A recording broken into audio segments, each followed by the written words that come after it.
குடிநீர் தட்டுப்பாட்டை போக்க சென்னை ஆர்கே நகர் தொகுதியில் தண்ணீர் டேங்க் வைக்கப்படும் என்று சட்டமன்ற உறுப்பினர் மரிய வில்சன் தெரிவித்துள்ளார். இதுகுறித்து அவருடன் நமது செய்தியாளர் அன்பழகன் மேற்கொண்ட கலந்துரையாடலை தற்போது பார்க்கலாம்.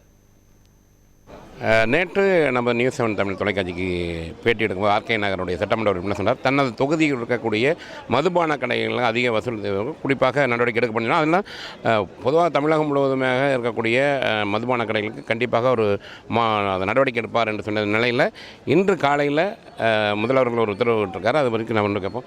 சார் நம்மள வாழ்த்துக்கள். நம்ம சொன்ன உடனே நீங்கள் அதுக்கு உண்டான பதிலை சொன்னீங்க.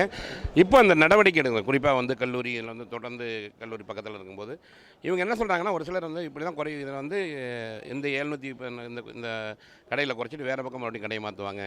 அப்படி இன்னொரு குற்றம் இது வைக்கிற என்னங்கன்னா, அதில் இருக்கக்கூடிய பணியாளர்கள் என்ன பண்ண போகிறாங்கன்னு இருக்காங்க.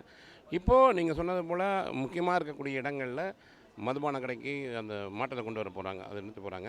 இது எப்படி பார்க்குறீங்க? இனி எந்த மாதிரியான நடவடிக்கைகளுக்கு வந்து எடுத்துகிட்டு இருக்கணும்னு நீங்கள் எதிர்பார்க்க அந்த பணியாளர்களுக்கும் கூட டே 1லேருந்து formation of the government oath taking செம்லேருந்து நீங்கள் கவனிச்சிங்கன்னா எல்லாமே ஸ்விஃப்ட் அண்ட் ஆக்ஷன் ரொம்ப குயிக்காக இருக்குது from the chief minister.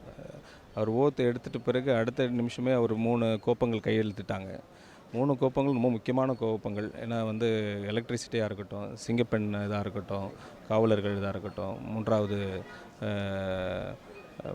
Drugs இந்த விஷயங்களாக இருக்கட்டும். அது அடிப்படையில் அடுத்த நாள் பார்த்திங்கன்னா எம்எல்ஏ வந்து ஓத் டேக்கிங் செரமனி அதுவும் முடிஞ்சது. இன்றைக்கி தேர்ட் டேயில் யுனானிமஸ்லி நம்ம ஸ்பீக்கர்ஸை எல்லா அப்போசிஷனும் சேர்ந்து அழகாக எங்களுக்கு ஸ்பீக்கரையும் டெப்டி ஸ்பீக்கரும் முடிச்சிருக்கிறாங்க.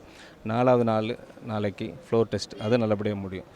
எல்லாமே பாசிட்டிவாக போகுது. அதே மாதிரி இப்போ நீங்கள் சொன்ன விஷயங்கள், இந்த 717 கடைகள் வந்து சீஃப் மினிஸ்டர் முதலமைச்சர் திரு விஜய் அவர்கள் வந்து க்ளோஷர் சொல்லியிருக்கிறாங்க. இதுதான் first step for the response of the people. இதை தான் அவங்க கேட்டுட்டு இருந்தாங்க. எங்களோட கேம்பெயின் எல்லாம் அதுதான். அதை அடிப்படையில் தான் நாங்கள் ஃபீட்பேக் எம்எல்ஏஸ்லாம் அங்கே போய் தலைவர்கிட்ட சொன்னோம். அது அடிப்படையில் இந்த ஆக்ஷன் எடுத்துட்டாங்க. இன்னும் நிறைய இதுக்கு பேக்கப் பிளான்லாம் பண்ணுவாங்க, பண்ணாமலாம் இருக்க மாட்டாங்க கண்டிப்பாக. ஆனால் நீங்கள் சொல்கிற மாதிரி இன்னும் நிறைய விஷயங்கள் அவங்க பண்ண போகிறாங்க வரப்போகிறாங்க. குறிப்பாக இப்போ கூட வந்து பார்த்தோன்னா இப்போ தற்சமயம் நம்ம பேசிகிட்டு இருக்க நேரத்தில் முதல்வர் வந்து தன் அறையில் வந்து முக்கியமான கூட்டம் போட்டிருக்காங்க. இந்த குடிநீர் தட்டுப்பாடு குறித்து குடிநீருக்கான அதிகாரிகள் எல்லாத்தையும் வரவழைச்சி பண்ணியிருக்காங்க. கோடை காலத்தில் எப்படி இருக்கணும்ட்டு. ஏன்னா கோடைக்காலம் வந்தாலே அங்கங்கே மக்கள் குடிநீர் பிரச்சனை இருக்கும். இதோட முக்கியமான திட்டங்கள் நீங்கள் வந்து முதல்வர் சந்திக்கும் போது கண்டிப்பாக முதல்வர் உங்களை பார்க்கும்போது எந்த மாதிரியான முக்கியத்துவம் கொடுக்க சொல்லுங்கள் இப்போது இந்த கோடைக்கால சம்மந்தமாக? இப்போ வந்து நீங்கள் as you said கரெக்ட், அந்த ட்ரிங்கிங் வாட்டர் அது ரொம்ப இஷ்யூ ஆகுது அங்கே.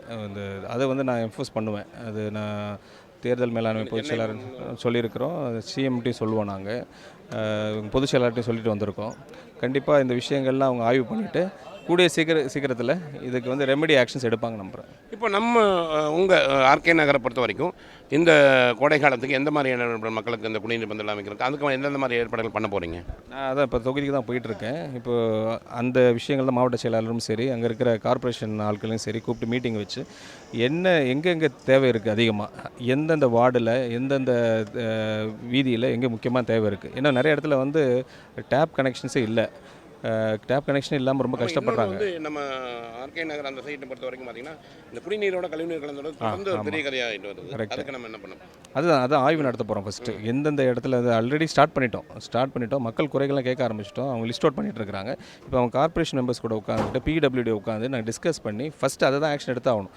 ஃபஸ்ட்டு அந்த ஆக்ஷன் தான் எங்களுக்கு ஃபீல்டில் இறக்கி விட்ருக்கார் தலைவர். அந்த விஷயமா தான் நாங்கள் போய் ஆய்வு பண்ணி அவங்களுக்கு குடிநீர் வழங்குறத பற்றி ஏதாவது பிளான் பண்ணியிருக்கீங்களா? நான் வந்து தொகுதியில் வந்து டேங்க்கில் எல்லா இடத்துலையும் நம்ம எம்எல்ஏ சார்பாக நம்ம பண்ணலான்னு முடிவு எடுத்துருக்குறோம். அதோட ஆய்வு கூட்டம் தான் போகுது நடந்துட்டு. குறிப்பாக நேற்று மதுபான கடைகளை பற்றி சொல்லும்போது ஒன்று நடவடிக்கை எடுக்கணும்னா, அதே போல் கோடை காலத்தில் குடிநீர் தட்டுப்பாடு மக்களுக்கு ஏற்படக்கூடாது என்பதாக அவர் தொகுதியில் ஆர்கே நகர் தொகுதியை பொறுத்த வரைக்கும் அதற்கான சிறிய டேங்க் வைத்து தண்ணீர் வழங்குவதாக இருக்காங்க. முதல்வரும் அதற்கான ஒட்டுமொத்தமாக தமிழகத்தில் கோடை காலத்தில் இந்த குடிநீர் தட்டுப்பாடு ஏற்படாமல் இருப்பதற்கான நடவடிக்கை குறித்தும் ஆலோசனை முதன்மை துறை செயலாளர்களிடம் ஆலோசனை நடைபெற்று வருகிறது. இந்த சூழலில் ஆர்கே நகரை பொறுத்த வரைக்கும் மக்களுக்கான தனது தொகுதி மக்களுக்காக குடிநீர் கொடுப்பதற்கான ஏற்பாடுகளை செய்து வருவதற்கு பிரபாவுடன் அன்பழகன்.